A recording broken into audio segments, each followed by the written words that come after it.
Welcome to the Deep Dive, the place where we take the largest, most complex forces shaping the global economy, crack them open, and really extract the most vital nuggets of insight for you, the learner. Today, we are taking a deep, comprehensive look into the engine room of global capital. We're talking about the colossal and, let's be honest, often opaque world of Blackstone Inc. Right.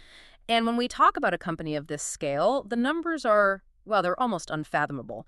We're discussing the world's largest alternative investment management company, The largest. commanding a staggering $1.2 trillion in assets under management. And you should know that figure is current as of September 2025. Yeah, and it's crucial to understand what that means. We're not talking about, your typical stocks and bonds here. Yeah. This is the world of alternatives. So think massive, often controlling stakes in private companies, colossal real estate portfolios, complex credit instruments, the heavy stuff. Exactly. And our mission today, it really extends beyond just, cataloging those massive dollar figures. The goal is to dissect the very operating DNA of this firm. How does an entity that started so small come to literally own pieces of the global economic backbone? That's the question. We need to understand the strategic threads connecting these seemingly disparate sectors. I mean, you're looking at everything from powering the world's data centers and managing luxury hotels. To funding gene therapy and holding stakes in critical infrastructure like airports. Right. And when an organization this massive becomes so central to the machinery of daily life, well, understanding their influence is no longer optional. It's essential. Before we jump into the history, let's get one piece of crucial clarity out of the way. Because even if you follow finance closely, these names get mixed up constantly. All the time. Blackstone is emphatically not BlackRock. That is such a necessary distinction for every listener. They are separate, publicly traded entities. But their histories are connected. Oh, they share a fascinating, intertwined history, which we'll definitely cover shortly. For now, just know Blackstone Inc. is based right here in New York City, a pillar at 345 Park Avenue. And it trades publicly on the NYSE as BX. Yeah, and it's a component of the S&P 500 index. So it is, structurally and geographically absolutely central to the U.S. financial landscape. Okay, let's unpack this journey, starting with the almost laughably humble origins of what became a trillion-dollar powerhouse. We're diving into part one, the foundations, and the first foray into finance. The founding story is, it's classic Wall Street lore. It's a powerful narrative about how intense focus and, strategic ambition can build immense leverage from relatively small initial capital. It all started in 1985. The firm was founded by two established veterans of Lehman Brothers, Peter Peterson, who was a former U.S. Secretary of Commerce and Lehman CEO, A huge name. and Stephen Schwarzman, a top M&A dealmaker. And they didn't start with some massive seed fund from a sovereign wealth player or a huge bank. The sources indicate they started with only U.S. $400,000 in seed capital. Think about that for a moment. Just let that number sink in. If you adjust that capital for inflation, it's equivalent to about $1.2 million in 2024 dollars. Which is still a lot of money, but... It's a significant amount, certainly. But consider this. $1.2 million is the price of a modest apartment in Manhattan, right? Yet it launched the firm that now manages $1.2 trillion. Whoa. That difference, that 1,000-fold increase, that is the measure of their leverage and success. It's just astounding. That humble start truly contrasts sharply with their current size. And there's a fun, memorable detail about the name Blackstone. It's actually derived directly from the founders' names. That's right. It's a clever little portmanteau. Schwartz is German for black. Okay. And Peter, which is derived from the Greek word petra, means stone or rock. Black. Stone. Exactly. It was a highly intentional, symbolic naming convention from the very beginning. They were setting a foundation of permanence and strength. I appreciate that detail. So, moving into their early strategy, Blackstone didn't start as a massive investment fund ready to buy up corporations. No, not at all. They actually began as an M&A advisory boutique, essentially consulting on mergers and acquisitions. And that initial advisory period was brief, but it was absolutely critical for building credibility. Schwarzman, he had previously headed global M&A at Lehman Brothers, so he leveraged that network immediately. And their first major advisory deal came pretty quickly. Very quickly. In 1987, they advised on the high-profile merger of the investment banks E.F. Hutton & Co. and Shearson Lehman Brothers. That single, complicated transaction earned them a substantial $3.5 million fee. A phenomenal return on their initial seed capital. A massive return. It proved the concept overnight. But the sources consistently suggest the ultimate plan was always bigger than just advising. They wanted to enter private equity or PE, Always. which means they wanted to stop just, telling people how to buy companies and start buying, managing, and selling companies directly. That was the crucial strategic pivot. They realized that in so many business situations, what was needed was a capital partner, someone to actually fund the transaction, not just a consultant giving advice. But they hit a wall. They did. They faced a genuine hurdle. Neither Peterson nor Schwartzman had actually led a leveraged buyout, or LBO, before. An LBO, simply put, is acquiring a company using a significant amount of borrowed money leverage to meet the cost of the acquisition. And because they lacked that specific LBO track record, it made it initially very difficult to raise capital for their first dedicated PE fund. Precisely. They had the M&A pedigree, but not the merchant banking pedigree. They had to overcome that initial doubt from investors. And the timing of the fundraising for that first PE fund is, well, it's a historic footnote. It was finalized immediately after Black Monday. The October 1987 global stock market crash. I mean, talk about timing. Talk about entering the market at a moment of extreme volatility. The fact that they successfully closed the fund at that moment, it just speaks volumes about their credibility. It does. It shows the commitment of the initial large institutional investors who backed them even amid global market chaos. And the key investors in that first fund were major players. You're talking about Prudential Insurance Company, Nikko Securities of Japan. And notably, the General Motors Pension Fund. Yes. And these large pension and insurance funds, you have to understand, they are the bedrock of private equity. They're seeking long-term, high-yield investments that stabilize their future obligations to pensioners. Okay, so before Blackstone became the corporate buyout behemoth we know today, they were instrumental in the creation of their most famous rival. This brings us to the BlackRock chapter. Yes. This is one of the most compelling pieces of Wall Street history. And it's a huge lesson that even giants make colossal strategic errors. So what happened? Well, in 1987, Blackstone formed a 50-50 partnership with Larry Fink, the man who would eventually become the legendary CEO of BlackRock, and another partner, Ralph Schlosstein. Fink and Schlosstein were experts in structured finance, particularly fixed-income securities. So the idea was that Fink and Schlosstein would manage an investment fund focused on fixed-income investments, and it would operate as a kind of arm within the new Blackstone structure. Correct. BlackRock essentially started as Blackstone's internal fixed income and risk management division. The partnership was productive, initially, but the strategic visions just diverged. How so? Schwartzman and Peterson were totally focused on the high-risk, high-reward world of leveraged corporate buyouts. That's private equity. Fink, on the other hand, was focused on institutional asset management managing fixed income and later index funds. He was prioritizing scale and predictable fees over jackpot returns. And that divergence led to a strategic divorce, which Schwartzman would later describe as a monumental mistake. A monumental mistake is putting it lightly. In 1995, Blackstone sold its 50% stake in what had become BlackRock to PNC Financial Services for $240 million. Which, on paper at the time, must have looked like an enormous win. Oh, absolutely. I mean, they turned part of their initial $400,000 seed capital into a $240 million cash out, not even counting their PE returns. They chose to double down and focus exclusively on the PE path. But the magnitude of the missed opportunity is what makes this story so legendary. That $240 million eventually ballooned into something, well, astronomical. It really did. Schwartzman's regret is well documented. The source material notes that between 1995, the year of the sale, and 2014 alone, PNC subsequently reported a stunning $12 billion in pre-tax revenues and capital gains stemming from BlackRock. $12 billion. And that doesn't even account for the massive growth in the subsequent decades. So if they had maintained that stake, Blackstone would likely be managing not $1.2 trillion, but potentially double that, spread across two completely distinct investment models. Precisely. It's such a powerful lesson in valuation. They valued the immediate cash infusion of $240 million in 1995's more than the long-term compounding value of a vast, high-fee asset management platform. It confirms that the BlackRock Path Asset Management ultimately became the far larger financial behemoth because of its scalable fee structure. It's much less cyclical than the leverage-dependent model of pure private equity. It truly is the one that got away, just exponentially. Okay, so moving on from that early history, let's explore part two.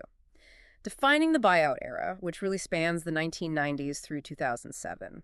This is where Blackstone really diversified and started flexing its institutional muscle. The 1990s marked a period of rapid and very calculated expansion for them. And it was fueled significantly by that early institutional backing we mentioned. Right. But the single most important financial injection came in 1988, right after their first fund closed, when the Japanese bank Nikko Securities acquired a 20% interest in Blackstone for $100 million. $100 million. That's a staggering amount of capital at the time. What did that do for the firm? It was transformative. It did two things. First, it immediately valued the young firm at $500 million, which gave them immense credibility. Second, it gave them the liquidity they needed to aggressively launch new business lines without having to rely solely on the slow process of fundraising for specific PE funds. So it was rocket fuel. It was pure rocket fuel. This funding accelerated their entry into distinct asset classes, moving them far beyond the old M&A advisory model. Let's break down those new business lines. They weren't just running a PE fund anymore. No, not by a long shot. By 1990, they launched their hedge funds business, which was initially just set up to manage internal investments for senior management. And then real estate. In 1991, they established their real estate investment business, which, as we now know, became absolutely monumental. And critically, by 1999, they added mezzanine capital, bringing in professionals led by Howard Jellis from Nomura to manage that debt-focused operation. Can we pause on that term mezzanine capital? For a listener who isn't steeped in finance jargon, what does that signify in terms of their strategy? That's a great question, because it really illustrates their growing sophistication in dealing with complex financial structures. So mezzanine capital is a hybrid of debt and equity. Think of it as sitting in the middle of a company's capital stack. It's subordinated debt, which means it gets paid after senior bank loans in case of a bankruptcy. But, and this is the key part, it often carries an equity kicker, like warrants or the right to convert that debt into company stock. So it's riskier than a standard bank loan, but it also offers the potential for much higher returns if the company succeeds. Exactly.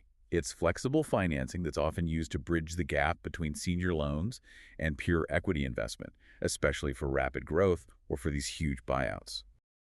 By adding this capability, Blackstone could structure larger, more complex deals and offer a full suite of financing solutions. It just made them a much more attractive partner than a purely equity-focused firm. And their early real estate moves in the 90s, I see they were heavily focused on hospitality under the leadership of a guy named Henry Silverman. Yes, and this was a pivotal strategy for developing their real estate muscle. It led to the creation of hospitality franchise systems, or HFS. They aggressively acquired major hotel franchises that were struggling or needed to be consolidated. I'm talking about brands, like Days Inns of America, Ramada, and Howard Johnson. So the strategy wasn't just to manage the hotels themselves. No, it was much smarter than that. The strategy was to create a franchise platform. Silverman ultimately left Blackstone to become the CEO of HFS, which later became the massive Cendant Corporation. It's a perfect example of their model. Acquire, consolidate, and then spin out these platforms for a significant profit. The 90s also highlight the inherent volatility and risk in private equity. I mean, they clearly had some huge successes, particularly in telecommunications, but also some significant failures. Oh, absolutely. The telecommunications investments were remarkably successful and really helped define their reputation early on. Their holdings included 4 cable TV systems in rural areas and a successful cellular operator in the Rocky Mountain states called ComNet Cellular. And those were big wins. Huge wins. The source material shows these generated a collective profit of $1.5 billion for Blackstone's funds. However, their portfolio was inevitably mixed. The sources note that later industrial investments like Haynes International, a specialty metals producer, and Republic Technologies International, a steel company, struggled significantly during economic downturns. And ultimately filed for bankruptcy? They did. It's a crucial reminder that even the most sophisticated financial engineering can't inoculate a business from, systemic market pressures or just straight-up industry decay. That really sets the stage for the mid-2000s, which was the absolute peak of the buyout boom. It really felt like they were in an arms race, and the scale of their funds became truly historic. The growth was just exponential, and it was deeply intertwined with the prevailing macroeconomic conditions of the era, which was, in one phrase, cheap, plentiful debt. Right. In July 2002, Blackstone completed fundraising for Blackstone Capital Partners IV. It was a $6.45 billion private equity fund. At that time, that was the single largest PE fund ever raised, globally. And that level of capital commitment, that dry powder, meant they could dominate the market, even during the lingering recessionary conditions of the early 2000s. And this massive capital led directly to the rise of what became known as the club deal. Yes, the club deal, where multiple massive firms teamed up for one record-breaking acquisition. And the classic, most detailed example of this era is the 2005 SunGard buyout. That deal was valued at $11.3 billion. It was so enormous it required 7 major private equity firms to pool their resources and leverage. You had Blackstone, Silver Lake, Bain Capital, Goldman Sachs, KKR, Providence Equity, and TPG. All rivals working together. All rivals. And at the time, it was the largest leveraged buyout since the notorious takeover of RJR Nabisco back in the late 1980s. So why did these club deals attract criticism from investors? On the surface, it sounds logical to share the risk on such a massive transaction. It attracted criticism due to concerns over, well, coordination, potential price collusion, and fiduciary duty.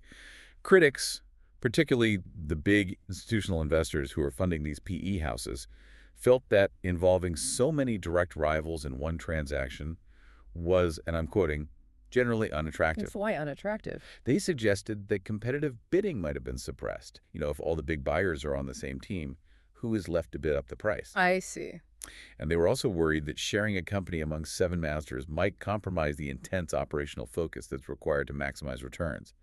They worried that sharing the target meant compromising the ultimate profit goal for their limited partners. Regardless of the criticism, the transactions just kept getting bigger in 2006 and 2007. They were setting records seemingly every quarter, fueled by all that abundant and cheap debt. The size of these deals was just staggering. In 2006, they acquired EQ Office for $37.7 billion. $37.7 billion. At the time of its announcement, this deal surpassed the buyout of Hospital Corporation of America as the largest buyout in history. Now, that record was quickly eclipsed by KKR's massive TXU Energy deal, but it highlights Blackstone's aggressive, market-defining posture. They also completed the $17.6 billion takeover of Freescale Semiconductor, which was then the largest tech LBO in history. And what made all these deals possible was the financial environment. Banks were extremely loose with credit, and debt was cheap.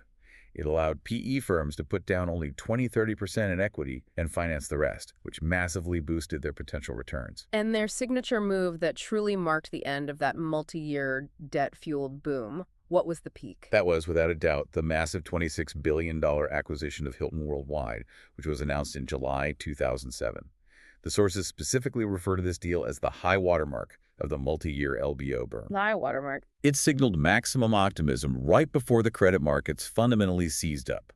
They acquired Hilton at a 25% premium to its all-time high stock price, which, in retrospect, was the clearest possible signal that the market had peaked and was about to turn. The Hilton deal, $26 billion at a 25% premium, was the signature of that era.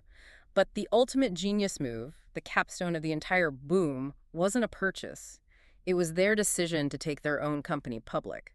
Let's talk about going public. The timing of their initial public offering was, it was impeccable, bordering on prescient. It was highly scrutinized at the time, but it proved to be strategically brilliant. When did it happen? Blackstone became a public company on June 21st, 2007. Right. Just weeks before the true onset of the global credit crunch later that summer. Incredible. And they sold a 12.3% stake for $4.13 billion, marking the largest U.S. IPO since 2002. That decision allowed the founders, Stephen Schwarzman and Peter Peterson, and all their early institutional investors to monetize a significant portion of their firm's value immediately. They essentially realized the peak valuation of a leveraged buyout model right before the entire financial system discovered it was over-leveraged. So they cashed out at the absolute top. They converted paper wealth into real cash just before the credit markets dried up, and the financial crisis fundamentally altered the entire industry. It was an extraordinary exit for their initial public offering, capitalizing on the peak valuation environment that they themselves had helped create. So the firm survived the 2008 crisis, partially protected by that timely IPO, and it emerged stronger. This leads us into part 3, modern operations and global scale. This is where we break down the colossal machine that is Blackstone today, which is structured around 4 primary departments. Right, and what's fascinating here is how clearly they segmented their business. It was a move to ensure consistent growth and mitigate risk across different economic cycles. They operate through 4 main pillars: corporate private equity, real estate, marketable alternative asset management, which includes their hedge funds, and credit. And that diversified structure helps them. Immensely. It ensures that if one area, like PE, slows down because debt is expensive, others, like credit or real estate, can carry the weight. Let's start with private equity, PE. This Mhm. is the core strategy that launched them, and it still remains a massive focus. Their PE arm focuses primarily on friendly investments, large capitalization companies, minority investments, and industry consolidations. They really avoid the hostile takeovers of the 1980s. And they're still at the top of the league tables. Oh, yeah. They have been consistently ranked among the top global PE firms by capital raised. They held the title of the world's largest by capital commitments in 2019, 2023, and 2024, only slipping slightly to third in the 2025 list. Hmm. This consistency just shows their unparalleled ability to raise dry powder that's cash ready to deploy. And they are constantly recycling capital. What notable companies illustrate the breadth of this portfolio today? The scope is incredible. It spans consumer leisure with Great Wolf Resorts, social technology with Bumble the dating app, Right. and even essential manufacturing. They hold a majority stake in Essel Propack, which is a global leader in tube packaging. They raise these massive multi-billion-dollar funds, drawing committed capital from a huge range of institutional investors. Large public and private pension funds, sovereign wealth funds from the Middle East and Asia, insurance companies, and high net worth individuals. And the credit pillar, which became crucial during and after the financial crisis, really grew thanks to a strategic acquisition in 2008. That was the timely acquisition of GSO Capital Partners. GSO was a highly respected, credit-oriented alternative asset manager. Blackstone paid $620 million in cash and stock for GSO, plus a potential earnout. And this move was, well, it was countercyclical and brilliant. Why was acquiring a credit platform so strategic in 2008? The world was falling apart. Because the credit markets had collapsed. That meant traditional corporate buyouts were slowing dramatically. By acquiring GSO, Blackstone positioned itself to capitalize on the ensuing chaos. So they were buying when everyone else was selling. Exactly. Merging GSO's operations created one of the largest credit platforms in the alternative asset management business, immediately expanding their AUM in that space to over $21 billion. This gave them the expertise and capital to acquire distressed debt, bankrupt companies, and assets that were being forced into fire sales, a massive opportunity when nobody else could secure financing. Okay, let's turn to real estate. This division has approximately 500 employees and is perhaps the most visible component of their operations because they are effectively one of the largest landlords on the planet. Their real estate arm is an immense driver of their AUM. It focuses on opportunistic, core, and debt strategies. And following the 2007-2010 subprime mortgage crisis, they implemented a highly successful and very controversial strategy in the residential market. What did they do? They bought more than $5.5 billion worth of distressed multifamily homes and single-family rental properties across the U.S. This dramatically altered the residential market, turning millions of homes previously owned by individuals into institutional rental assets. Absolutely. They recognized the distressed sale opportunity, and they had the access to capital, that dry powder, to aggregate these assets on a massive scale. Something regional banks or smaller investors simply couldn't do. Their goal was clear. Hold them as rentals until prices rebounded, then bundle them up and sell them, often through a public REIT structure. And that decision positioned them perfectly to capitalize on the housing market recovery. Perfectly. And it fundamentally changed the landscape of American residential renting. They also hold major landmark commercial properties. Yes, the big, shiny office buildings are still a key part of the portfolio. They acquired the iconic Willis Tower, formerly the Sears Tower in Chicago, in 2015 for $1.3 billion. And their acquisition pace hasn't slowed down? Not at all. In 2022 alone, they completed two massive deals, acquiring Austin-based American Campus Communities for nearly $13 billion, which focuses on high-end student housing, and PS Business Parks for $7.6 billion, focusing on commercial office and industrial parks. They are also masters of the sale-leaseback model, especially in the hospitality sector. This is a key concept we need to fully unpack for the listener. Yes, this model is absolutely critical to understanding their financial engineering. A sale-leaseback transaction involves an owner-operator, say a casino or a hotel, selling their property to an investment firm like Blackstone. Okay. And at the exact same time, they sign a long-term lease to rent it back and continue operating it. So what's the advantage for the operator, the casino, for instance? Why would they do that? The operator gains an immediate massive cash infusion, liquidity. They can use that cash to pay down debt, fund new projects, or buy back their own stock. They turn a tangible asset, the building, into capital without disrupting the business operations inside the building. And what's the advantage for Blackstone? Blackstone secures ownership of premier, usually irreplaceable, real estate assets.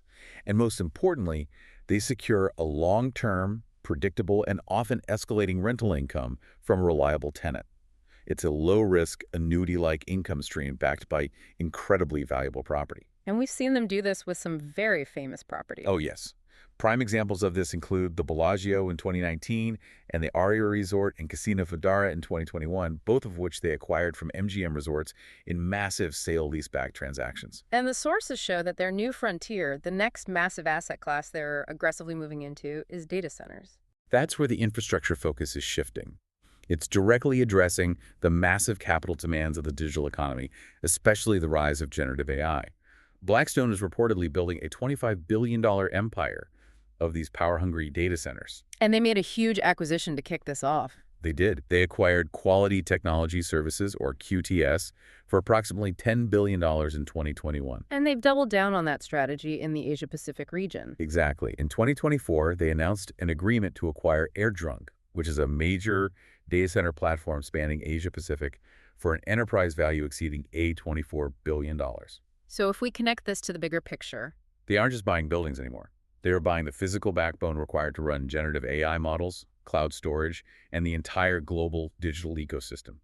This is a massive, multi-decade capital bet on the exponential growth of data and computing power. this naturally leads us to investment strategy 2021-2025, a torrent of deals. The breadth of recent capital deployment just illustrates how pervasive their influence has become. The sheer volume of transactions really highlights their unparalleled ability to deploy capital across almost every imaginable sector. It demonstrates global confidence and a massive inflow of funds from limited partners who trust them to find value absolutely anywhere. In UK Leisure, for example, they acquired a majority shareholding in Bourne Leisure, which owns Butlins, Haven Holidays, and Warner Leisure for £3 billion in 2021. Right. They are buying the places where millions of people take their annual family holidays. And they moved into luxury and lifestyle with the acquisition of a majority stake in Spanx, Inc., the apparel company, in 2021. Yes. That deal valued Spanx at $1.2 billion and was notable for its governance. It was managed by an all-female investment team from Blackstone, and the resulting board of directors was also announced to be all-female, reflecting a conscious effort to align with diversity initiatives in governance. Then there is heavy industrial infrastructure and specialized software. They are moving far beyond traditional real estate and hospitality into these highly specific industrial niches. In 2022, they struck a massive $14 billion deal for a 55% stake in Emerson Electric's climate technologies business. This is a huge investment focused on the infrastructure required for climate control and energy efficiency. And in 2023, In 2023, they participated in a $1.6 billion club deal to acquire Energy Exemplar, which is a highly specialized firm providing energy market analytics and simulation software. This shows they are diving deep into the technology that underpins utilities and global energy grids. even our consumer staples and dining habits are becoming Blackstone assets. We see these aggressive investments in the food and beverage space. Absolutely. It's an institutional investment in your lunch hour. In 2024, they made a growth equity investment in the American drive-thru coffeehouse chain 7 Brew, tapping into the rapid growth of specialized fast casual dining. And most notably, in November 2024, they announced the acquisition of Jersey Mike's Subs. A huge brand. The transaction is expected to close in early 2025. They're buying into stable, high-volume consumer spending habits, shifting the focus from simple franchising to maximized asset utilization. And one of the most unexpected sectors they entered in 2024 was music IP. Yeah, this is a fascinating move. It's a nod to the growing importance of intellectual property as a secure, long-term asset class. In April 2024, Blackstone made a $1.57 billion offer, successfully outbidding a competitor to acquire Hypnosis Songs Fund, Which is a British company. a British company specializing in music, intellectual property, and song management. This acquisition, which completed in July, places them directly into the booming, royalty-driven market of song rights. But this isn't just about accumulating assets. It's about portfolio cycling and proving returns to investors. They also completed several high-value divestments, showing they know when to exit a growth story. Divestments are absolutely crucial for delivering the required returns to their investors, the pensions and endowments who rely on their funds. So in May 2023, they sold their stake in IBS Software, a SaaS provider, for $450 million. Okay. In October 2023, they sold their stake in the Spanish hotel conglomerate Hotel Investment Partners, or HIP, to the Singaporean sovereign wealth fund GIC in a deal that valued HIP at over $4 billion. And most recently, Most recently, in April 2025, they sold their controlling stake in the U.S. software company Health Edge to Bain Capital in a deal valuing the company at $2.6 billion, including debt. This constant high-volume buying and selling just illustrates the active management across their massive, diverse portfolio. this tremendous scale and influence, however, does not come without intense scrutiny and significant controversy. We now enter part 4. Controversies, challenges, and critical incidents. And it is necessary to look impartially at the operational and ethical issues that have shadowed the firm's ascent. If we connect this to the bigger picture, when you operate at this scale, a $1.2 trillion entity across dozens of industries globally, the potential for friction with regulatory bodies, social norms, and public opinion just increases dramatically. Their size makes them a high-profile target for critics and regulators alike. We have to start with the issues surrounding Motel 6, which Blackstone owned via its real estate funds. There were multiple cases involving the unauthorized disclosure of guest data. Yes. In 2 separate cases, Motel 6 agreed to settle for a combined total of $19.6 million. These settlements resolved lawsuits that alleged the hotel chain had provided guest lists, including names and room numbers, directly to U.S. Immigration and Customs Enforcement, or ICE, Without warrants. without requiring warrants or any legal process. These disclosures led to subsequent arrests and raised very serious concerns over privacy and civil liberties, fundamentally challenging the whole notion of hotel privacy. And one of the most troubling recent revelations involves illegal child labor within one of their portfolio companies. This goes right to the heart of governance and operational oversight. The U.S. Department of Labor investigated Packer Sanitation Services, Inc., or PSSI, which is a slaughterhouse cleaning firm owned by Blackstone. The investigation found that PSSI had employed over 100 American children, some as young as 13, illegally working in hazardous occupations across 8 different states. And that detail about how the investigation started is deeply disturbing. It tells the whole story of the dangers involved. It began after a teacher at a middle school in Grand Island, Nebraska, reported a student who had suffered severe chemical burns, specifically hydrochloric acid burns on his hands and knees while working. Horrific. The DOL subsequently levied a $1.5 million civil money penalty against PSSI for employing minors in breach of the Fair Labor Standards Act. It highlights the failures of corporate oversight at such a critical level. Beyond labor, the firm has faced criticism regarding the environmental impact of some of its investments. That's right. Environmental, social, and governance, or ESG concerns, are increasingly central to finance, and Blackstone has been scrutinized for investing in companies with documented links to the commercialization and, critically, the deforestation of the Amazon rainforest. And what's the argument from critics? Critics argue that private equity structures can exacerbate these issues by prioritizing immediate short-term returns over long-term environmental sustainability. It raises very serious questions about the role of global capital in climate change and ecological damage. This discussion of operational risk brings us back to their core strategy, that sale-leaseback model. We need to detail the severe real-world consequences when this model fails, as illustrated by the Southern Cross healthcare controversy in the UK. This is such a vital case study. It shows the potential social cost of aggressive financial engineering. In the late 2000s, Blackstone acquired Southern Cross Healthcare, a major UK provider of elderly care homes. Okay. They then executed a massive sale-leaseback, transferring the properties into a REIT and leasing them back to the operating company. This burdened Southern Cross with high, inflexible rental payments. So the operator, the company actually caring for people, was suddenly paying exorbitant rent for buildings they used to own. Exactly. And when market conditions tightened and government funding for care homes didn't keep pace with the rising rental costs dictated by that sale-leaseback agreement, Southern Cross became unsustainable. And the consequences were huge. The source material notes that by 2011, the company was approaching bankruptcy, jeopardizing the care of 31,000 elderly residents across 750 care homes. Blackstone was widely accused of setting up the unsustainable business model and selling the company on, leaving the social responsibility and the financial fallout to the subsequent owners and ultimately the UK government and the residents themselves. It highlights a critical tension. A huge one. When investment firms operate essential social infrastructure, the profit imperative often clashes directly with social responsibility.